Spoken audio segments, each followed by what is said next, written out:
2 Chroniques, chapitre 7. Lorsque Salomon eut achevé de prier, le feu descendit du ciel et consuma l'holocauste et les sacrifices, et la gloire de l'Éternel remplit la maison. Les sacrificateurs ne pouvaient entrer dans la maison de l'Éternel, car la gloire de l'Éternel remplissait la maison de l'Éternel. Tous les enfants d'Israël virent descendre le feu et la gloire de l'Éternel sur la maison. Ils s'inclinèrent le visage contre terre sur le pavé, se prosternèrent et louèrent l'Éternel en disant, « Car il est bon, car sa miséricorde durera toujours. » Le roi et tout le peuple offrirent des sacrifices devant l'Éternel.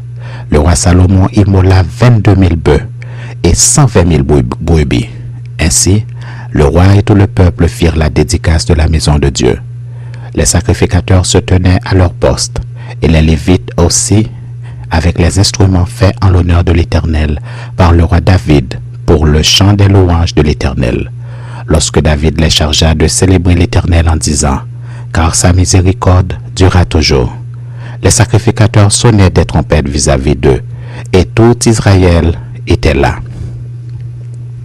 Salomon consacra le milieu du parvis qui est devant la maison de l'Éternel, car il offrit là les holocaustes et les graisses des sacrifices d'action de grâce, parce que l'autel d'airain qu'avait fait Salomon ne pouvait contenir les holocaustes, les offrandes et les graisses. Salomon célébra la fête en ce temps-là pendant 7 jours, et tout Israël avec lui. Une grande multitude était venue depuis les environs de Hamath jusqu'au torrent d'Égypte. Le 8e jour, ils eurent une assemblée solennelle, car ils firent la dédicace de l'autel pendant 7 jours, et la fête pendant 7 jours. Le 23e jour du 7e mois, Salomon renvoya dans ses tentes le peuple joyeux et content pour le bien que l'Éternel avait fait à David, à Salomon et à Israël son peuple. Lorsque Salomon eut achevé la maison de l'Éternel et la maison du roi, et qu'il eut réussi dans tout ce qu'il s'était proposé de faire dans la maison de l'Éternel et dans la maison du roi, l'Éternel apparut à Salomon pendant la nuit et lui dit, « J'exauce ta prière, et je choisis ce lieu comme la maison où l'on devra m'offrir des sacrifices. Quand je fermerai le ciel et qu'il n'y aura point de pluie, quand j'ordonnerai aux sauterelles de consumer le pays, quand j'enverrai la peste parmi mon peuple, si mon peuple, sur qui est invoqué mon nom, s'humilie, prie et cherche ma face, et s'il se détourne de ses mauvaises voies, j'exaucerai des cieux, je lui pardonnerai son péché, et je guérirai son pays. Mes yeux seront ouverts désormais, et mes oreilles seront attentives à la prière faite en ce lieu. Maintenant, je choisis et je sanctifie cette maison pour que mon nom y réside à jamais. Et j'aurai toujours là mes yeux et mon cœur.